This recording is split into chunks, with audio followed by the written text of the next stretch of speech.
Shalom semuanya. Selamat malam. Perkenalkan, nama saya Antonius Teddy. Nama saya Giovanni Aldi Bramantio. Kami berdua adalah pasangan ketua dan wakil ketua dari kandidat nomor 1. Di sini kami akan membacakan visi dan misi kami. Visi kami adalah menjadikan KMK Santo Agustinus sebagai rumah yang nyaman dan hidup bagi semua anggota KMK Santo Agustinus. Sedangkan misi kami ada 4. Yang pertama, membuat struktur kepengurusan yang efektif dan efisien serta mengkondisikan iklim kepengurusan yang kondusif dan kompak yang didukung dengan koordinasi yang baik. Lalu yang kedua, membuat jaringan komunikasi dari media yang baik untuk seluruh anggota KMK Santo Agustinus serta memberi wadah bagi semua anggota KMK untuk menyampaikan segala aspirasinya. Serta yang ketiga, yaitu membuat kegiatan-kegiatan yang memberikan kesempatan untuk semua anggota KMK Santo Agustinus agar terlibat secara aktif. Dan yang terakhir adalah menjaga hubungan baik dengan organisasi-organisasi eksternal KMK Santo Agustinus. Sekian dari kami, terima kasih, selamat malam. KMK nomor 2, nama saya Theofanus Benar, jurusan S1 Teknik Telekomunikasi angkatan 2013. Selamat malam teman-teman semua. Saya Marcelus Ditya, calon wakil ketua KMK dengan nomor urut 2 dari S1 Teknik Telekomunikasi angkatan 2013. Terima kasih.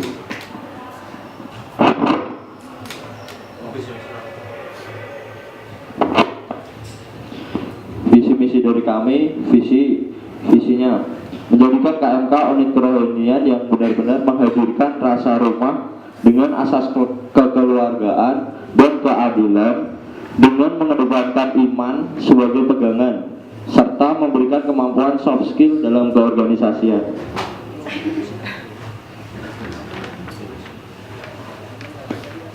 Sekarang saya akan membacakan misi. Yang pertama yaitu membuat suatu ikatan dari awal generasi KMK sampai seterusnya untuk saling mengenal, yang kita namakan bond. Kekeluargaan yang kuat dibuat dari ikatan antar anggotanya dan sikap sama anggotanya yang menganggap kita ada.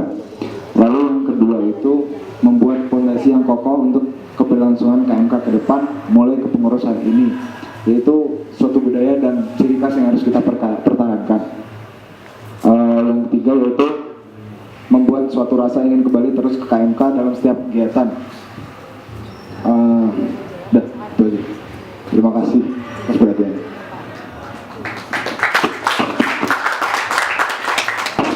Saya calon ketua KMK nomor 3, nama saya Niko Benediktus dari S1 Akuntansi 2013. Selamat malam semuanya. Saya sebagai calon wakil ketua KMK 2013 dengan nomor urut 3, nama saya Nanditya Pratama dari Akuntansi 2013. Visi kami adalah menyatukan seluruh anggota KMK di Telkom dan meningkatkan kekeluargaan dan menciptakan sebuah keharmonisan. Misinya adalah meningkatkan seluruh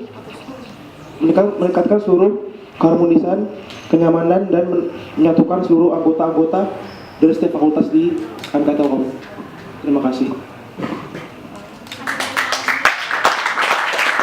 Debat pertama, nomor urut 1 Teddy dan Andre, nomor urut 2 Andi dan Theo, nomor urut 3 Niko dan Adit.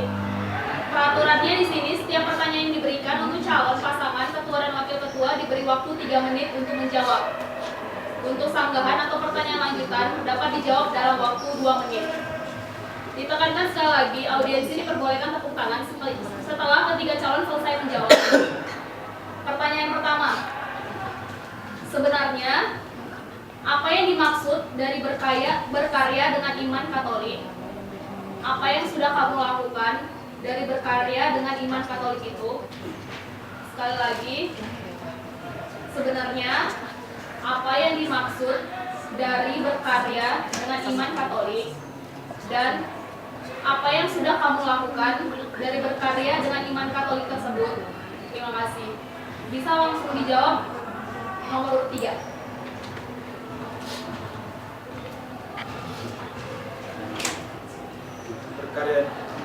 Berkarya dalam iman Katolik yaitu dapat berkarya di dalam keluarga Katolik, dapat melayani sesama, dapat bekerja dengan keluarga yang ada.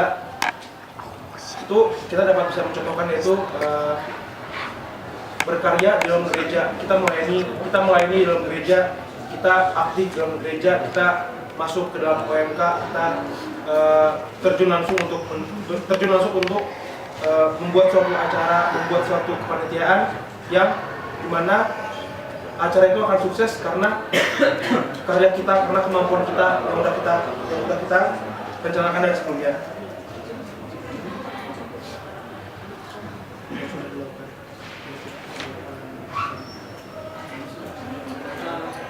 Terus yang sudah kita lakukan dalam iman Katolik itu mungkin yang sudah kita lakukan kayak mengikuti kegiatan berrosario, mengikuti kegiatan dalam OMK Katolik sendiri. Cuman untuk melakukan kegiatan itu kita memang masih jarang melakukannya, dalam arti kurang sering dalam melakukan kegiatan. Terima kasih. Bisa dilanjutkan dengan nomor urut 2. Terima kasih. Kalau menurut kami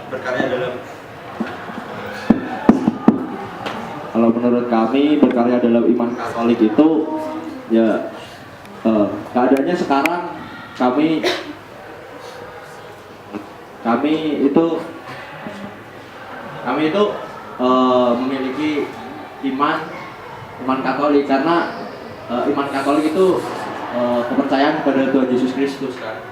Nah, karena kita percaya, maka segala karya apa yang kita anggap baik itu adalah salah satu bentuk dari yaitu berkarya dalam iman Katolik, karena landasan kita juga kepercayaan kita, yaitu Tuhan Yesus Kristus. Makanya itu salah satu bentuk dari berkarya dalam iman Katolik.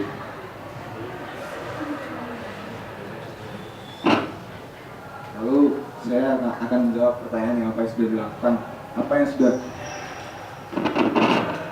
yang sudah kami lakukan untuk dalam berkarya dalam iman Katolik, yaitu berkarya dalam iman Katolik kan kita pada dasarnya itu kita beragama Katolik, kita mengetahui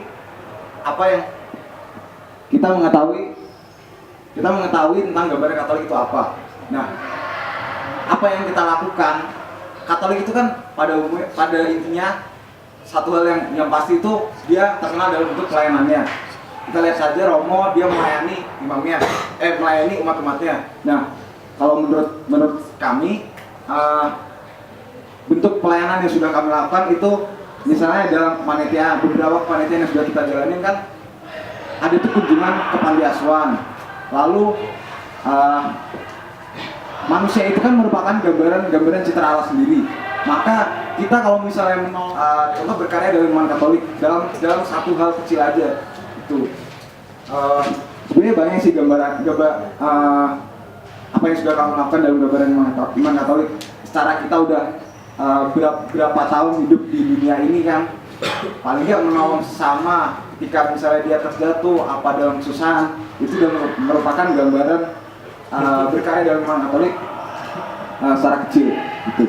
Terus nanti misalnya kita di gereja, kita ikut dinar, itu kan contoh kita berbakti pada Yesus Kristus. Kita putra altar itu kan melayani gereja kan, bentuk pelayanan pada gereja. Itu udah kita juga maksudnya yang sudah kami lakukan, berarti kita udah melakukan lah itu karya dalam iman Katolik. Itu aja sih dari kami. Terima kasih.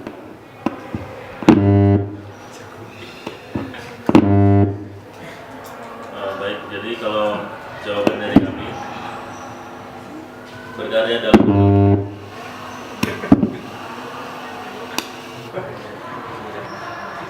berkarya dalam iman Katolik itu berarti adalah kita berbuat baik dalam kegiatan kita sehari-hari. Kita bersungguh-sungguh dalam tugas-tugas yang dipercayakan pada kita, dan kita berkomunikasi dengan sesama kita dengan baik. Karena apa? Karena Katolik itu adalah agama yang mengajarkan suatu nilai-nilai yang nyata dalam kehidupan kita sehari-hari. Katolik itu adalah universal, adalah menyeluruh, bukan hanya sekedar liturgi belaka, tapi liturgi itu menyadarkan kita bahwa kita harus sungguh-sungguh dapat mengimplementasikannya dalam kehidupan sehari-hari. Kayak misalnya kita dalam kehidupan kita sehari-hari, kita memiliki tugas dan juga memiliki amanah juga dari orang tua kita, mungkin dalam organisasi, mungkin dalam apa. Itu kalau kita menjalankannya dengan baik dan sesuai dengan ajaran-ajaran Tuhan yang diajarkan melalui iman Katolik, melalui hukum kanon yang sudah diajarkan oleh gereja pada kita, itu kita adalah sungguh-sungguh orang-orang pilihan Tuhan yang menjadi terang dan garam bagi dunia. Lalu yang sudah kami lakukan, kita di sini posisi sebagai pelajar, kita punya kewajiban studi, lalu kita punya kewajiban kita yang paling besar, yaitu membahagiakan orang tua kita. Di sini orang tua bisa kita anggap berposisi sebagai wakil Tuhan bagi kita di dunia ini. Lalu sudah kami lakukan juga sebagai dalam berkarya dan iman Katolik, yaitu menjaga relasi dengan sesama, lingkungan, dan serta orang sebagai sama-sama ciptaan Tuhan di dunia ini. Pokoknya intinya bagaimana kita berkarya dalam iman Katolik itu adalah dalam keseharian kita bersungguh-sungguh baik iman kita terhadap Tuhan sendiri melalui doa, baik ke sesama kita melalui relasi kita dalam perbincangan dengan sesama kita, dan juga dengan alam ciptaan. Bagaimana kita merawat lingkungan, bagaimana kita dapat mengurangi polusi dan lain sebagainya. Itu adalah kegiatan yang nyata dalam kehidupan kita sehari-hari. Di sisi lain juga memang kita harus terlibat aktif dalam kegiatan yang sudah disediakan dalam pelayanan-pelayanan, misalnya kayak di gereja, di paroki kita masing-masing, atau di gereja mahasiswa. Tapi lebih daripada itu semua, kita harus bisa mengimplementasikan apa yang sudah kita lakukan di dalam organisasi, di dalam gereja, untuk bisa diimplementasikan dalam masyarakat dan lingkungan. Gitu. Sekian dari kami, terima kasih. Tepuk tangannya dulu dong. Karena kalau misalnya kita lihat yang membedakan kita dalam melaksanakan amanah yang ditugaskan dalam kehidupan kita sehari-hari adalah orang-orang Katolik itu harusnya memiliki daya juang, memiliki kualitas dan daya pikir yang cukup tinggi. Kenapa?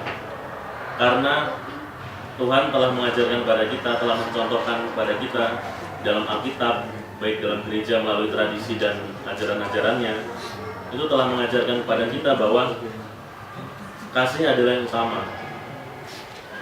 Apa sih maksudnya kasih? Kasih itu adalah sebuah keikhlasan. Jadi di mana kita berbuat, di mana kita bertindak, terutama kita adalah sebagai mahasiswa. Sebagai mahasiswa kita adalah tugas kita adalah belajar dalam studi yang baik. Kalau kita ikhlas dalam studi kita, kalau kita ikhlas dalam setiap karya kita dalam organisasi yang kita ikuti dalam UKM-UKM di kampus, pasti hasilnya maksimal. Karena keikhlasan itu adalah ibaratnya seperti pintu yang terbuka. Kita membuka diri kita untuk apa sih yang akan kita hadapi itu. Jadi dengan ikhlas itu kita bisa melihat dengan baik. Di sisi lain juga Alkitab dan juga hukum kanon gereja telah mengajarkan kita bagaimana kita berbuat yang baik. Berbuat baik itu seperti apa? Kalau kita tidak berimankan akan iman Katolik atau tidak berimankan pada Kristus, baiknya seperti apa itu akan blur. apa namanya, seolah-olah bagaimana sih baiknya, itu akan menjadi sangat blur, dan akhirnya seolah-olah baik itu akan menjadi sesuatu yang perbuatan yang tidak berkenan pada Tuhan. Oleh karena itu, harusnya yang membedakan kita dari yang bukan murid-murid Kristus, yang bukan berimankan Katolik adalah teladan kita dalam kehidupan sehari-hari. Karena dewasa ini dalam masyarakat itu krisis dalam teladan, di mana orang-orang sudah sudah kehabisan kepercayaan pada orang-orang yang harusnya menjadi teladan. Karena kita sebenarnya gimana ya, kayak kalau misalnya kita mengikuti Kristus, kita berimankan akan Katolik, kita punya punya arahan kan, kita mau kemananya, berbuat baiknya kita tuh seperti apa. Dari situ akan sangat terlihat perbedaannya dengan sesama kita. Seperti itu. Terima kasih. Terima kasih. Seberapa penting berkarya dalam iman Katolik? Kalau menurut kami itu sangat penting, karena kami adalah umat Katolik. Dari contohnya aja kan di misa itu ketika akhir misa Romo selalu berkata kan, marilah kita pergi, kita diutus. Kita tuh diharapkan berkarya dan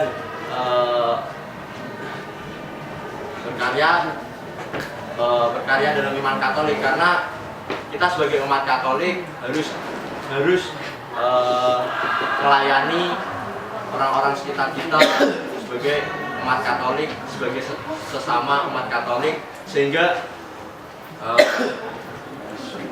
iman dari kita dan orang lain itu semakin kuat.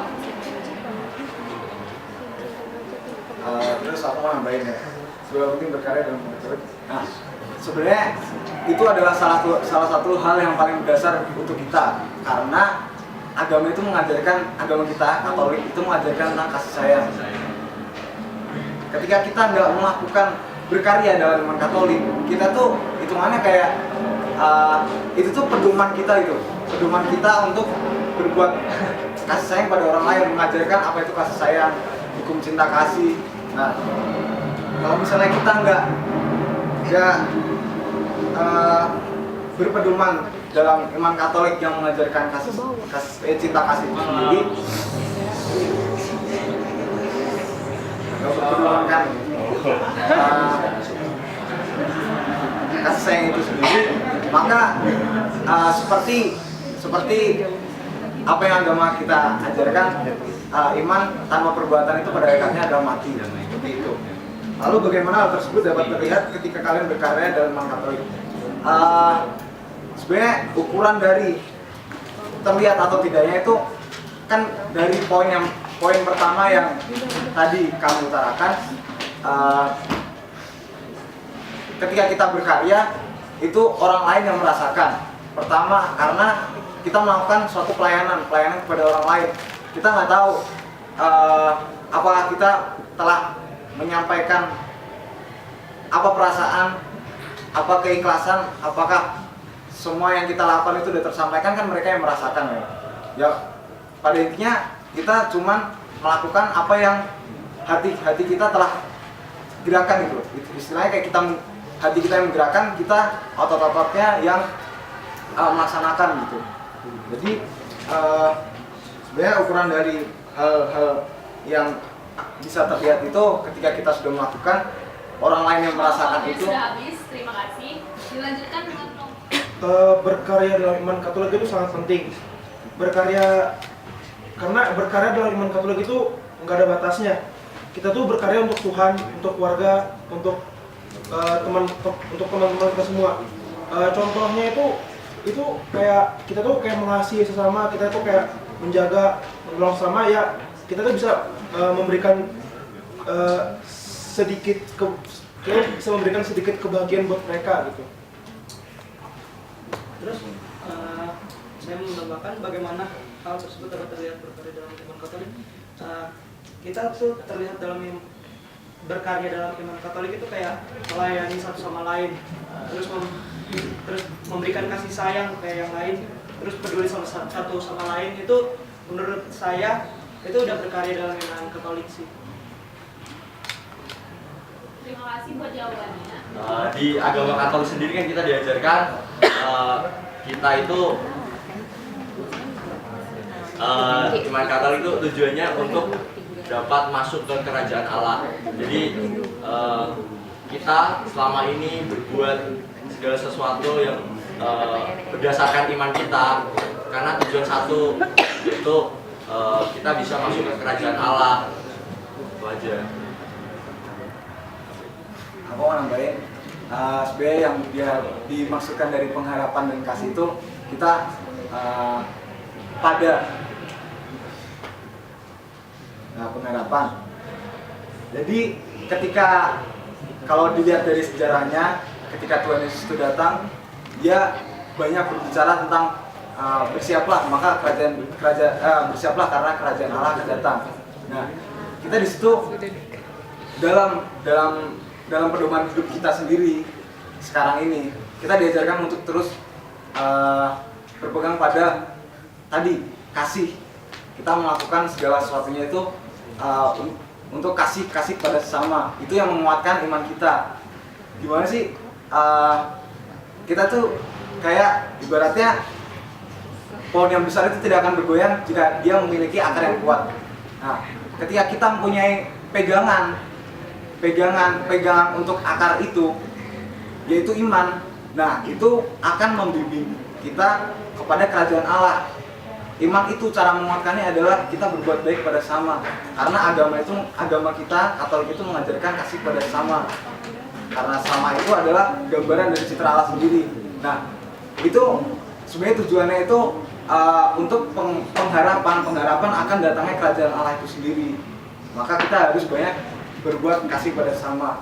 Itu dari opini kami. Terima kasih. Mau nambahin, sebenarnya kan pengharapan tadi kan bertujuan untuk masuk ke kerajaan Allah. Nah, di situ Tuhan kan pernah berkata kalau untuk masuk ke kerajaan Allah kita harus berbuat baik. Terus yang orang kaya itu sangat susah buat masuk ke kerajaan Allah. Nah, jadi intinya untuk mewujudkan pengharapan itu memang dibutuhkan dari hukum kasih yang diajarkan Tuhan Yesus Kristus. Terima kasih.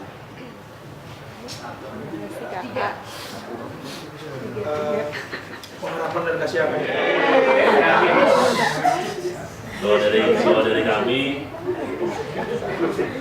berbicara tentang harapan, itu kita harus paham dulu berbicara harapan dalam konteks apa.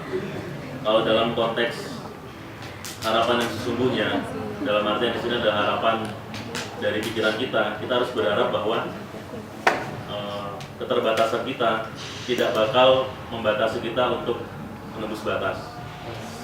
Dalam artian, meskipun kita minoritas, meskipun kita jumlahnya sedikit, meskipun kita di sini mungkin yang ikut dalam BEM, ikut dalam UKM-UKM yang lain itu tidak banyak, tapi kita bisa melakukan suatu hal yang luar biasa. Kita harus menanamkan itu. Kita harus menanamkan bahwa kita bisa, dan waktu kita masih banyak, kita masih muda. Itu satu. Yang kedua adalah pada saat kita mau bertindak, itu kan tadi kan masih harapan yang sesungguhnya. Kita masih merencanakan dalam tahap perencanaan, kita harus berencana seperti itu. Tapi pada saat kita mau melakukannya dalam tindakan sehari-hari, kita harus punya prinsip seperti ini. Di saat kita mau bertindak, kita harus punya prinsip seolah-olah ini adalah tindakanku yang terakhir. Apa artinya? Kalau kita percaya bahwa ini adalah, kalau kita berprinsip ini seolah-olah adalah tindakanku yang terakhir, berarti kita akan berbuat sesuatu yang akan kita lakukan itu dengan sungguh-sungguh. Coba kita bisa lihat dalam kehidupan kita sehari-hari, orang-orang yang berada dalam sakratul maut itu pasti akan melakukan suatu hal yang di luar dari yang kita bayangkan. Orang-orang itu pasti akan berbuat sebaik-baiknya. Orang itu pasti akan berbuat sungguh-sungguh. Dan orang yang tidak bisa apa-apapun akan ibaratnya kayak misalnya balita misalnya mau ini bisa pengen apa misalnya dalam salah satu rumah pasti akan diberikan sesuatu yang lebih. Di situ kan karena di situ ada pengharapan yang lebih juga. Jadi dalam kehidupan sehari-hari harus seperti itu. Ada dua pandangan di sini. Sekian dari kami. Jadi kalau misalnya proker nyata, sebenarnya tadi sudah kami sampaikan. Pertama yaitu kita akan banyak melakukan kunjungan kasih. Kunjungan kasih itu maksudnya kita melakukan kunjungan ke panti asuhan, tapi bukan cuma sebatas kita melakukan kunjungan ke panti asuhan itu. Misalnya dalam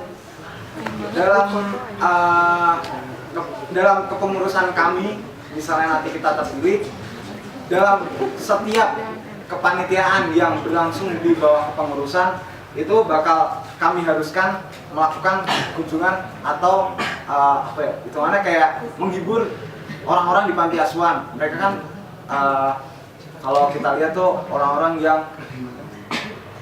dalam tanda kutip tuh kadang agak tersingkir sama orang-orang yang misalnya nggak punya hati gitu, hatinya baja. Jadi kayak orang-orang macam gitu tuh disingkirin. Nah, kita bakal lebih banyak kunjungan ke panti asuhan. Kita bakal banyak panitian-panitian itu bakal kita wajibkan untuk melakukan kunjungan kasih. Karena pada dasarnya mereka itu saudara-saudara kita juga gitu loh. Daripada orang-orang yang punya hati baja, dia menganggap mereka itu bukan manusia. Kadang orang-orang kalau misalnya emang benar-benar keras hatinya kan dia kayak nggak nganggap, terus ya udah mereka misalnya kadang dari suatu keluarga orang tuanya ditaruh ke panti jompo gara-gara biasanya sih ngomongnya karena udah nggak bisa misalnya ngurusin mereka lagi. Padahal mereka kan orang tua kita sendiri gitu. Nah, itu kita bakal ngasih perhatian lebih ke mereka karena itu merupakan bentuk karya dalam iman Katolik dan pelayanan pada sesama.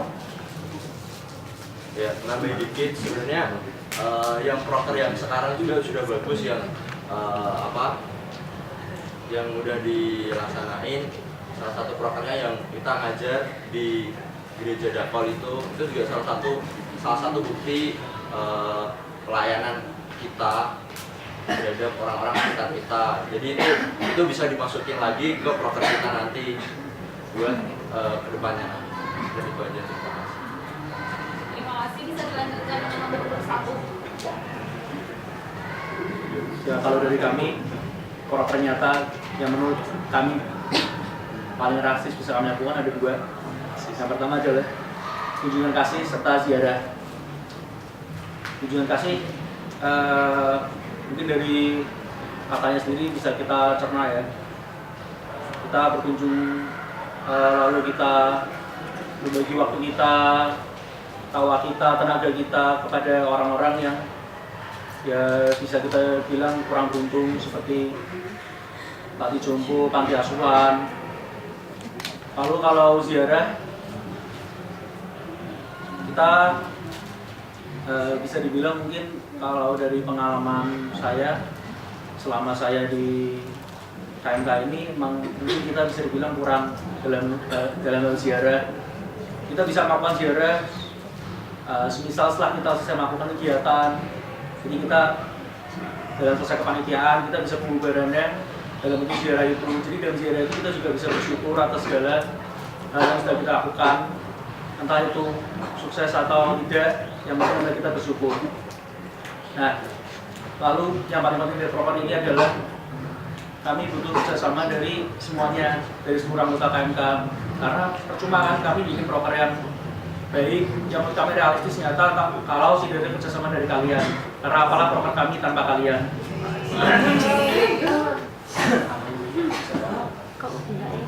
Mau nambahin dikit.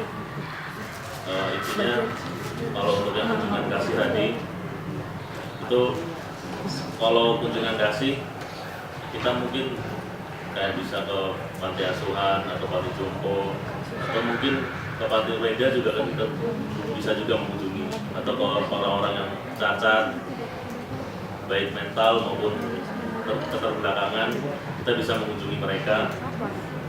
Dan lebih daripada itu semua, yang paling realistis adalah kita juga bisa, kalau tadi kan program yang besar, kalau misalnya kita memberikan sumbangan setidaknya semampu kita pada mereka juga bisa. Dan juga kita jangan lupa di sekitar kampus kita juga masih banyak orang-orang yang keterbelakangan, kurang mampu, dan ya kurang beruntung lah pokoknya.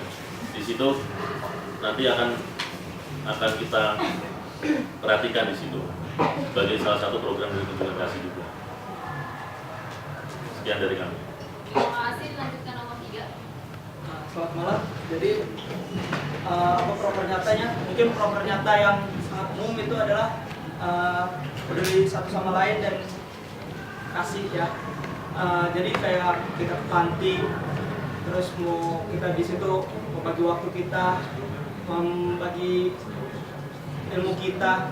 Tapi mungkin proker yang lain buat kita itu kayak